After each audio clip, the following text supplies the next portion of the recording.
Clint Eastwood was backstage at the 1973 Academy Awards when it happened. He was there, in the building. He watched security guards physically restrain one of the most celebrated Western stars in Hollywood history, from charging a stage to confront a young Native American woman whose only act was delivering a message, and minutes later, Eastwood himself walked out to present the next award. 9 names, documented records, and at least 2 of them will genuinely surprise you. 1, because of the precise language they used against an entire community, committed to writing in a corporate memo, and 1 because of what this person did on a television set to a young actor whose only offense was his ethnicity. Stay until number 1, because the man at the top of this list was not someone Eastwood merely heard about through industry gossip. These are the 9 names Clint Eastwood never forgot. Hedda Hopper. At its peak, Hedda Hopper's gossip column reached 35 million readers. In the entertainment industry of the 1940s and 1950s, that number represented a kind of power with no modern equivalent. A single voice capable of shaping public perception of any performer in Hollywood. A platform that studio executives read every morning and took seriously as a measure of which stars were safe investments and which had become liabilities. Hopper understood exactly what she had and used it accordingly. Academic historian Jennifer Frost documented in her peer-reviewed study Hedda Hopper's Hollywood, published by NYU Press, that Hopper was known within the industry as deeply and deliberately bigoted. She used her column to defend racial stereotyping against criticism from the NARC, at a time when the organization was specifically challenging Hollywood's systematic reduction of Black Americans to servant and comic relief roles. She championed casting practices that confined Black performers to positions of subservience. She advocated openly for a special Academy Award for the Uncle Remus character in Song of the South, one of the most racially offensive major studio films ever produced. At the precise moment, civil rights organizations were calling for the film to be withdrawn. She was a founding member of the Motion Picture Alliance for the Preservation of American Ideals, the organization that supplied the majority of friendly witnesses to the House Un-American Activities Committee, and whose blacklist operations devastated the careers of Black performers and civil rights advocates by equating racial justice activism with communist sympathy. Hopper's column provided the platform through which the Alliance's political agenda reached 35 million households. The consequences were direct and documentable. The sponsors and advertisers who refused to financially support Nat King Cole's groundbreaking NBC variety show, the first nationally broadcast American television program hosted by a Black performer, Eastwood arrived in Hollywood during the final years of Hopper's active career and witnessed the mechanisms of her influence firsthand. A colleague recalled his observation. Hopper did not need to be openly hateful because she had something more dangerous than hatred. She had influence. Errol Flynn starred as the dashing swashbuckler in the adventures of Robin Hood and Captain Blood during the 1930s and 1940s, becoming one of the most recognizable leading men of his era. Athletic, magnetic, the embodiment of romantic adventure that audiences of that decade found irresistible. The image was among the most carefully maintained in Golden Age Hollywood. The private record was documented in a CIA file. In 1934, Flynn wrote a letter to a close friend named Hermann Urban, a man later revealed as a Nazi intelligence operative, in which he expressed explicit admiration for Adolf Hitler's anti-Semitic policies and stated his desire to see those policies implemented in America. The letter was released by the Central Intelligence Agency. Franklin D. Roosevelt, Jr. confirmed that the attitudes expressed in that letter were not news to people who knew Flynn socially, that everyone in his circle was aware of his hatred of Jewish people, and that it was treated as a known characteristic rather than a shocking revelation. During a documented confrontation at Warner Brothers, Flynn reportedly told studio head Jack Warner, who was himself Jewish, that he did not want Jewish people on his film sets. This was delivered to the man whose studio had made Flynn's career, whose resources had funded his pictures. Eastwood learned about Flynn's documented attitudes through veteran actors who had worked alongside him in the studio system. A friend recalled Eastwood expressing particular contempt at the specific shape of the hypocrisy. Bing Crosby. No solo performer in the history of recorded music sold more records than Bing Crosby. His recording of White Christmas remains the best-selling single ever produced. For tens of millions of people across multiple generations, Bing Crosby was the soundtrack of domestic comfort and national decency. Multiple documented sources describe a markedly different private record. Throughout the 1940s and 1950s, Crosby actively refused to share stages with integrated bands. He maintained all-white musical arrangements, even as the music industry began the slow, contested process of racial integration. When his record label, Decca, proposed integrated recording sessions in 1953, Crosby reportedly threatened to leave the label entirely rather than work alongside mixed-race musicians. In 1954, a rehearsal at NBC was disrupted when Crosby walked out after black backup singers had been added to a session without his advance approval. He did not return until they were removed and replaced with white performers. The incident became widely known among crew members who witnessed it and was documented by multiple people present. Louis Armstrong confronted this refusal directly. Armstrong was not merely an important figure in American music. He was one of the small number of performers who fundamentally changed what the art form was capable of, who expanded its vocabulary, its emotional range, and its technical possibilities in ways that permanently altered what came after him. He was also a man whose innovations Crosby had absorbed, adapted, and built an extraordinarily profitable career upon. The musical language through which Crosby sold more records than any solo artist in history was a language that Black American musicians had created. Armstrong documented his personal confrontation with Crosby about the refusal to collaborate in his private letters, recording the depth of his disappointment in a fellow musician he had once admired. Eastwood has worked with performers of every background throughout his career, cast Morgan Freeman in both Unforgiven and $1 Million Baby, and built professional relationships across the full range of the industry. Joan Crawford. Joan Crawford won the Academy Award for Best Actress, survived the transition from silent films to sound cinema when the majority of her contemporaries could not, and maintained her position as one of Hollywood's most commercially reliable stars across 4 decades. The professional longevity alone was a genuine achievement, requiring an adaptability and discipline that the industry rarely rewards and almost never sustains. She also understood contracts, which was, in the precise shape of her documented record, the most revealing thing about her. A contract clause from the 1940s, recovered decades later from Warner Brothers archives, explicitly stated that Crawford would not appear in scenes with black performers in equal status roles. Not an informal arrangement communicated through an intermediary. Not a preference managed quietly by a cooperative producer. A written legal demand, embedded in her contract, enforced by the studio's administrative and legal apparatus on her behalf, and shaping the casting, scripting, and production of every film she made for years. In 1952, production on Sudden Fear stalled when Crawford objected to a black actor who had been cast in a dinner party scene.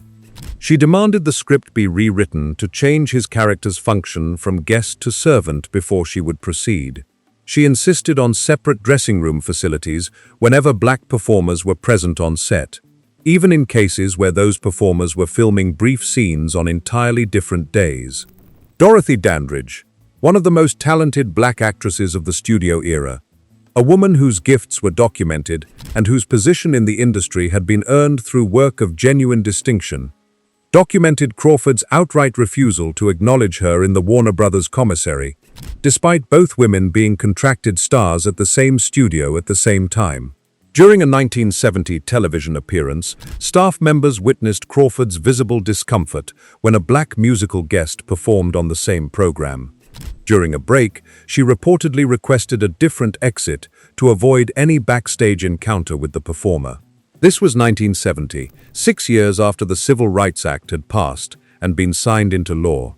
Joan Crawford was still physically rerouting herself through buildings to avoid proximity to black performers. She maintained these attitudes into the final years of her life. Eastwood, who witnessed the gradual and incomplete integration of Hollywood from the inside across his own career, found her persistence in these arrangements particularly telling. A colleague recalled his observation: "Some people changed because the law changed, and some people never changed at all." Crawford was the second kind. We are at the halfway mark, and the 5 entries remaining are where the documented record becomes considerably more disturbing. Number 5 celebrated a murder. Number 2 built an entertainment empire for children on a foundation of systematic racial exclusion and kept it in writing in a company memo. And number 1, the man whose position in Eastwood's own genre made his views personal rather than merely professional, made his beliefs public in a verified national interview, and then demonstrated them physically at the most watched event in the entertainment industry. Make sure you are subscribed before we continue. Walter Brennan, a record in that category that has never been equaled in the nearly 90 years since. Over 200 film and television appearances across 5 decades.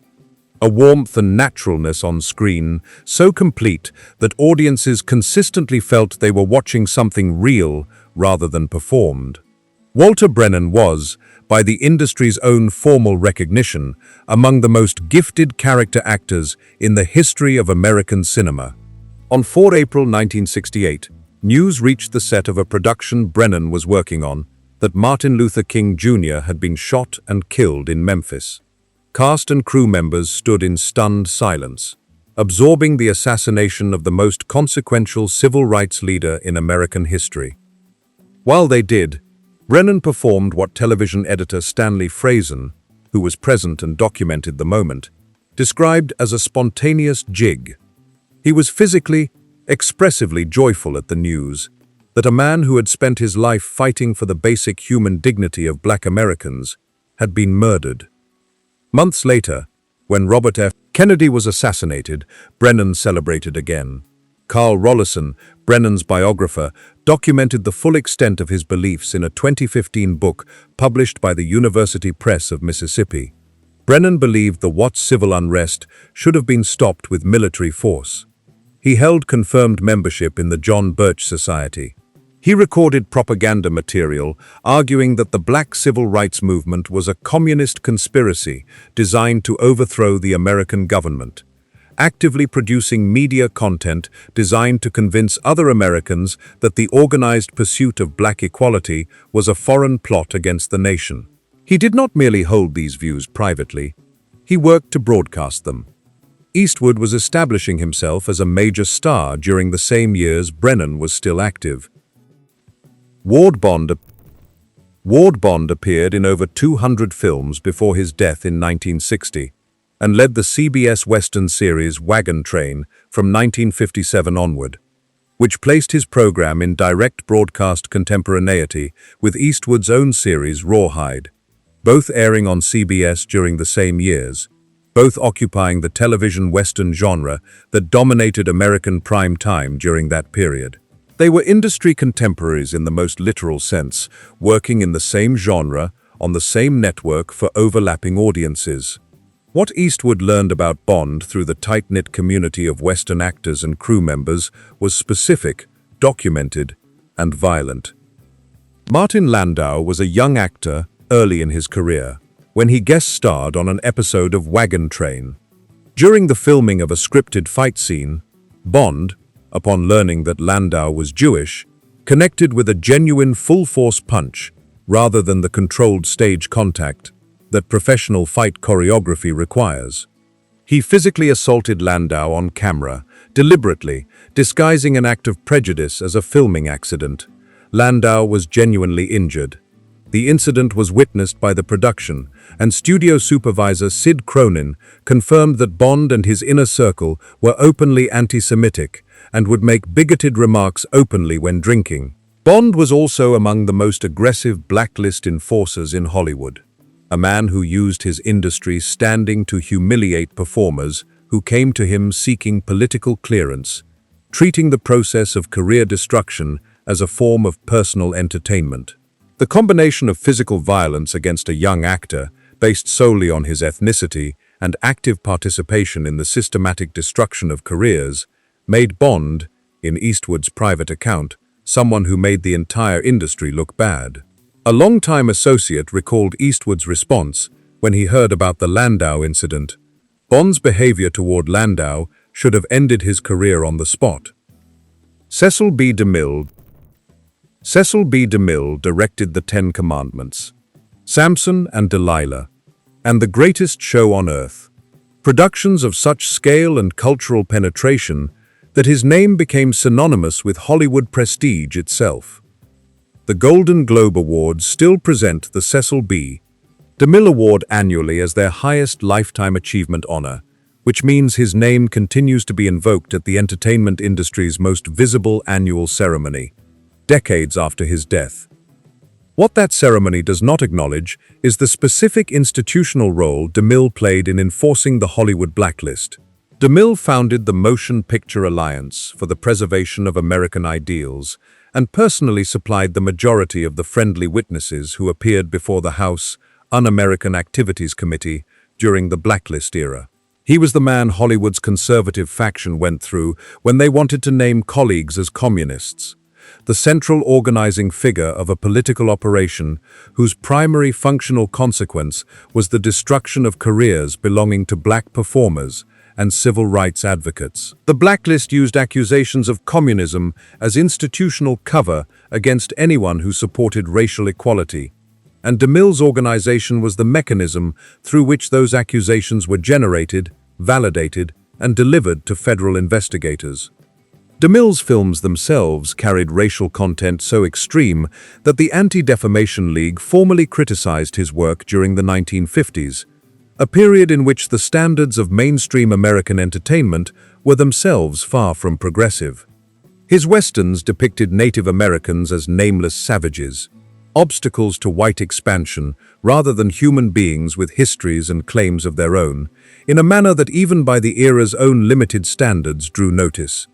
Eastwood built a significant portion of his career in the Western genre, and later directed films that explicitly attempted to present a more historically honest account of American frontier life. A colleague recalled his assessment of DeMille's legacy. DeMille built the political machinery that kept Hollywood segregated for decades, and giving out an award in his name every year was the industry pretending that history did not happen. The observation was directed at an institutional practice, the annual reinvocation of a name attached to systematic racial and political persecution that continues to the present day. Walt Disney created Mickey Mouse, won 22 Academy Awards, and built an entertainment company that continues to dominate global popular culture today. For most of the world, the Disney name is synonymous with childhood innocence, family entertainment, and the particular kind of American optimism that assumes any dream pursued with sufficient determination will eventually be realized. The mythology is among the most comprehensively maintained in the history of the entertainment industry. Disney biographer Neil Gabler, the first writer granted unrestricted access to the Disney corporate archives, documented what that mythology had been built to conceal. Gabler's research uncovered evidence that Disney used racial slurs casually in private meetings, including at story development sessions for Snow White and during the casting process for Song of the South, where he used derogatory language to describe both the black characters in the film and the black actors being considered for the roles. In December of 1938, 1 month after Kristallnacht, when German paramilitary forces had conducted coordinated attacks on Jewish businesses, homes and synagogues across Germany and Austria, Disney invited Leni Riefenstahl to his studio and gave her a 3-hour personal tour. He was the only major Hollywood studio head to receive her. Every other executive in the industry refused. Disney welcomed her the month after the pogrom. Disney co-founded the Motion Picture Alliance for the Preservation of American Ideals, an organization whose racial and political agenda was considered extreme enough that studio bosses known for their own conservative politics declined to join because of its reputation. Song of the South proved so racially offensive upon its 1946 release that the film's black cast members were barred from attending their own premiere in segregated Atlanta, a circumstance the studio had arranged its distribution deal to accommodate rather than contest. No black animators worked in creative positions at the company from its founding in 1923 through 1965. A span of 42 years, during which the studio produced the films that generations of American children grew up watching as their introduction to storytelling and visual imagination. The first black Disney princess did not appear until 2009, 86 years after the company was founded, and 43 years after Walt Disney's death. Eastwood has spent his career directing and producing films that engage with questions of American identity: who belongs in the story, whose experience gets represented, and what it costs a culture to systematically exclude particular people from its own mythology. A longtime associate recalled his assessment of Disney's systematic exclusion of black Americans from creative positions and from the stories his studio told.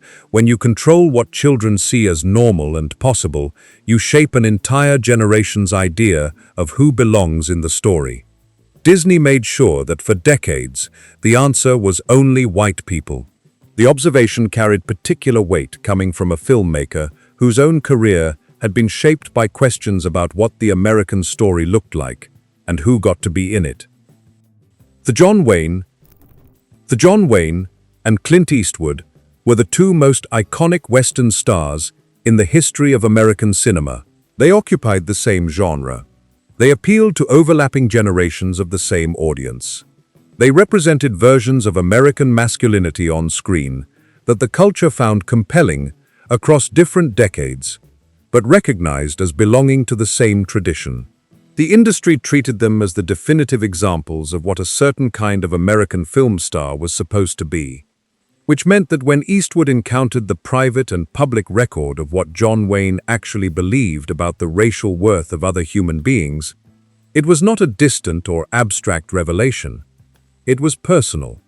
In May of 1971, Wayne sat down with Playboy magazine and delivered statements that Snopes, The Washington Post, CNN, and Variety have all independently verified as genuine, a fact that requires establishing at the outset because the contents remain sufficiently extreme that people consistently refuse to accept that America's most beloved Western star actually said them.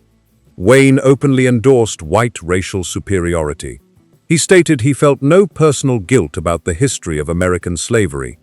On the subject of Native Americans, he declared that he felt no wrongdoing had occurred in taking the land from them, while characterizing indigenous people as selfish for attempting to keep what was theirs.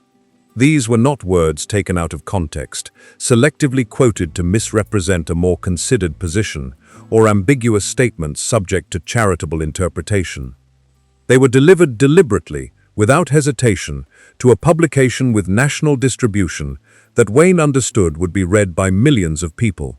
The interview was not an aberration emerging from an otherwise progressive career.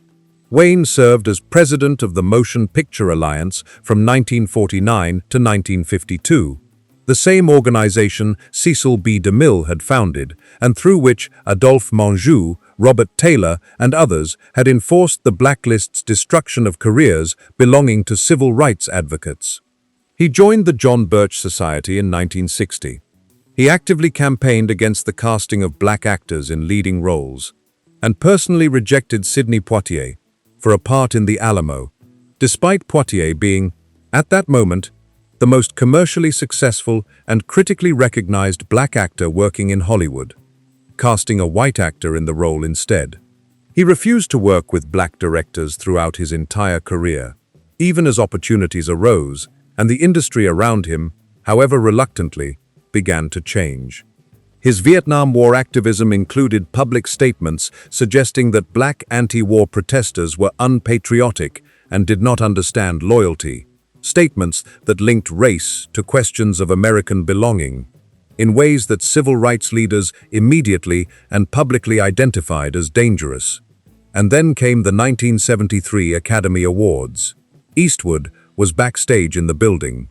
He witnessed what happened directly. When Sachin Littlefeather appeared on stage to decline Marlon Brando's Best Actor award on behalf of Native American rights, peacefully, briefly, without confrontation of any kind, over 60 years inside the Hollywood machine. That is what Clint Eastwood has accumulated.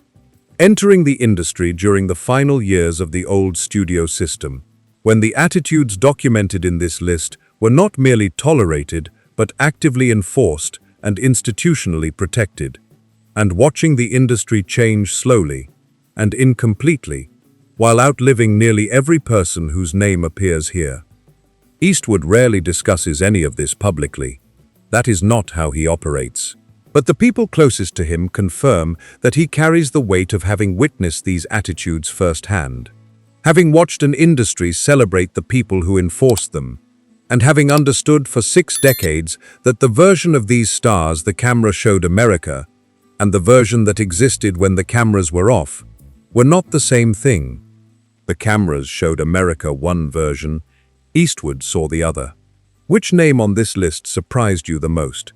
Was there someone here you had already encountered in the historical record, or someone whose private history you had never come across before today? Tell us in the comments. And if this kind of documented history is what you come here for, subscribe and turn on notifications. There is considerably more of this story still buried, and we are not done.